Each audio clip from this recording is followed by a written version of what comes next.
Hi అండి, నమస్తే. ఈ వీడియోలో మారేడు పండుతో క్యాండీ చూపించబోతున్నాను.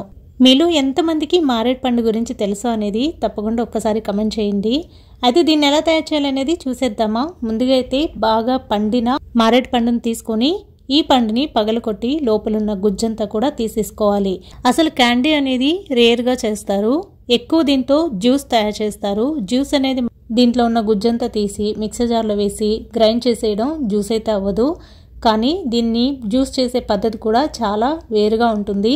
ఒక విధంగా ఇక్కడ నుంచి చూపించే ప్రాసెస్ కూడా మొదట దీంట్లో నుంచి పల్ప్ అంతా తీసిన తర్వాతే ప్రాసెస్ చేస్తారు. ఆ పల్పుతోనే జ్యూస్ ని తయారు చేస్తారు. అసలు దీన్ని మిక్సర్ లో ఎందుకు వేయరు అంటే దీని లోపల చాలా చిన్న రేణువంత పరిమాణంలో గింజలు ఉంటాయి. ఆ గింజలు పంటికి గాని తగిలాయంటే నోరంతా పాడైపోతుంది. అందుకని ఈ పండుని మిక్సర్ జార్ లో వేయరు, చేత్తోనే ఈ ప్రాసెస్ అంతా కూడా చేస్తారు. అన్నట్టు ఈ పండు ఆరోగ్యానికి చాలా చాలా మంచిది. ఇందులో చాలా ఎక్కువ పర్సెంటేజ్ ఫైబర్ ఉంటుంది. ఈ ఫైబర్ మన జీర్ణ వ్యవస్థకి చాలా చాలా మంచిది. ఇది నార్త్ వైపు ఎక్కువగా దొరుకుతుంది. ఎండాకాలంలో అయితే ఇది సీజనల్ ఫ్రూట్ అన్నమాట. చాలా ఎక్కువగా తీసుకుంటారు నార్త్ ఇండియా వైపు ఉండేవాళ్ళు. మీరు ఇక్కడ చూస్తున్నారు కదా, పల్ప్ అంతా ఇలాగా తీసి ఒక గిన్నెలో వేసిన తర్వాత ఇందులో కొంచెం నీళ్లు వేసుకొని ఇలా చేత్తో బాగా కలపాలి. అచ్చంగా చెప్పాలంటే పిసకాలని. దీంట్లో ఉన్న ఆ పల్ప్ అంతా కూడా ఆ నీళ్ళల్లోకి వచ్చేలాగా, తర్వాత దీన్ని మరికొంచెం నీళ్లు వేసి పల్పును మరికొంచెం ఎక్కువగా తీసి ఇలా జల్లెట్లో వేసుకొని ఈ పల్పుని ఇలా వడపోసేస్తున్నాను. నేను ఇక్కడ క్యాండీ చేస్తున్నాను కాబట్టి వడపోస్తున్నాను. నార్మల్ గా జ్యూస్ చేసుకోవాలి అంటే ఇందులో ఎక్కువ శాతం పీచు పదార్థం, అలాగే కొంచెం పెద్ద సైజులో గింజలు ఉంటాయి. వీటిని చేత్తో తీసేసి నీళ్లు వేసి కొంచెం పల్చగా చేసుకుని పంచదార లేదంటే బెల్లం వేసుకుని తాగుతారు. కానీ నేను చేసేది క్యాండీ కాబట్టి ఇందులో నేను అవసరమైనంత నీళ్లను వేసుకుని ఇందులోంచి పల్పంతా కూడా ఈ విధంగా జల్లెడ పట్టిన తర్వాత మళ్ళీ జల్లెట్లో ఉన్న దాన్ని గిన్నెలోకి తీసి నీళ్లు పోసి ఇలాగా కేవలం పిప్పి మిగిలేంత వరకు మాత్రం దీంట్లో ఉన్న పల్పంతా కూడా తీసేసాను. ఈ విధంగా మరీ ఎక్కువ నీళ్లను వేసినా కూడా క్యాండీ చేయాలంటే చాలా సమయం పట్టేస్తుంది. ఇలా పల్పంతా తీసిన తర్వాత ఈ పల్పంతా ఒక్కసారి కలియబెట్టి ఇప్పుడు తగినంత బెల్లాన్ని కరిగించి వడపోసి పక్కనుంచాను. దాన్ని ఇందులో వేసి ఈ మిశ్రమం అంతా కూడా ఒకసారి కలియబెట్టి ఇప్పుడు ఈ కడాయిని స్టవ్ వెలిగించి దాని మీద ఉంచి హై ఫ్లేమ్ లో 15 నిమిషాల పాటు దీన్ని కలియబెడుతూ ఉడికించాలి. తర్వాత మీడియం ఫ్లేమ్ లో ఉంచి ఇది దగ్గర పడేంత వరకు కూడా మధ్య మధ్యలో కలియబెడుతూనే ఉండాలి. ఇలా ఇది మరుగుతూ కొంచెం దగ్గర పడిన తర్వాత దీంట్లో తగినంత మసాలాలని వేసుకుందాము. మనం దీంట్లో ఏమీ వేసుకోకపోయినా కూడా బానే ఉంటుంది. కాకపోతే పెద్ద ఎక్కువ రుచి ఏమీ అనిపించదు. ఆ పండు ఏ రుచిలో అయితే ఉంటుందో అది మాత్రమే తెలుస్తూ ఉంటుంది. కానీ కొంచెం మనం దీంట్లో మసాలాలు కన్నా వేసాము అంటే కారంగా, తీయగా, పులుపుగా చాలా రుచిగా ఉంటాయి క్యాండీస్. పిల్లలు కూడా చాలా ఇష్టంగా తింటారు. ఇప్పుడు ఇలా కొంచెం ఇది దగ్గర పడిన తర్వాత ఇప్పుడు ఇందులోకి మసాలాలని వేస్తున్నాను. ముందుగా 1 టేబుల్ స్పూన్ మిరియాల పొడి, అలాగే 1 టేబుల్ స్పూన్ జీలకర్ర పొడి, దాంతో పాటుగా 1/2 టీ స్పూన్ కారం, అలాగే 2 టేబుల్ స్పూన్ల amchur powder, 1/2 tablespoon chaat masala powder, చాలా కొంచెంగా ఇంగువ, అలాగే 1/2 టేబుల్ స్పూన్ బ్లాక్ సాల్ట్ వేసుకుని 1/2 టేబుల్ స్పూన్ మనం మామూలుగా ఇంట్లో వాడుకునే ఉప్పు, ఇలా అన్ని వేసిన తర్వాత ఈ మిశ్రమం అంతా కూడా బాగా కలియబెట్టి ఈ మిశ్రమం దగ్గర పడేంత వరకు మీడియం ఫ్లేమ్ లో పెట్టి పూర్తిగా దీన్ని కలియబెడుతూనే ఉండాలి, లేదంటే అడుగు మాడిపోతుంది.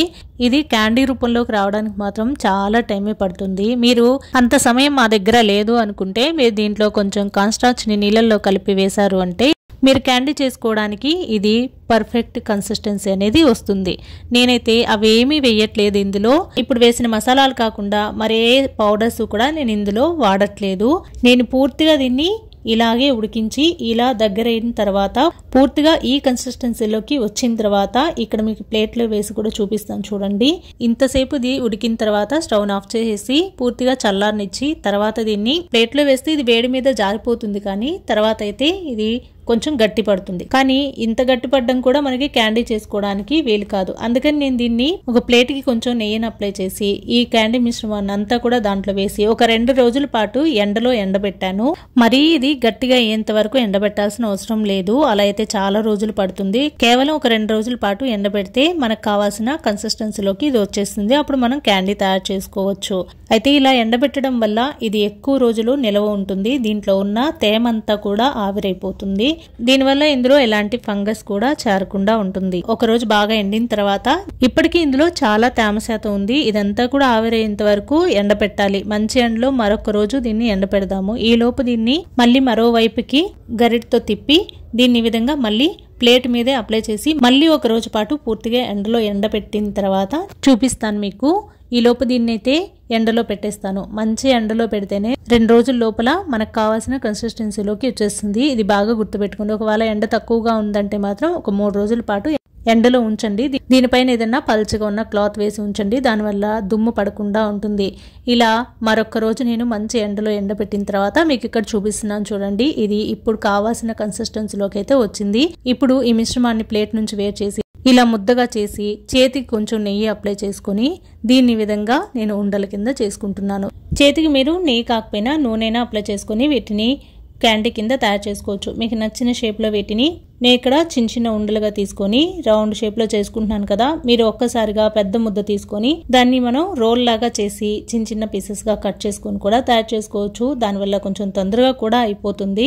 ఇలా క్యాండీస్ అన్ని రెడీ అయిన తర్వాత నేరుగా అయినా కూడా మంచిగా శుభ్రం చేసుకున్న గ్లాస్ జార్లోకి వీటిని ఉంచి నిల్వ చేసుకోవచ్చు. లేదంటే ఇలాగా పంచదార పొడితో కోట్ చేసుకొని కూడా నిల్వ చేసుకోవచ్చు. దానివల్ల ఒకదానికొకటి అంటుకోకుండా కొద్ది రోజుల వరకు అయితే ఉంటుంది. తర్వాత అయితే అది కూడా మెల్ట్ అయిపోతుంది. దానివల్ల మీకు పెద్ద ప్రయోజనం ఏమి ఉండదు. మీకు చూపించాలని ఇక్కడ నేను కొన్ని మాత్రం ఇలా కోట్ చేసి చూపిస్తున్నాను అంతే. ఆ కోట్ చేసినటివి కాకుండా మిగతావన్నీ కూడా అలాగే నేను నిల్వ చేసుకున్నాను.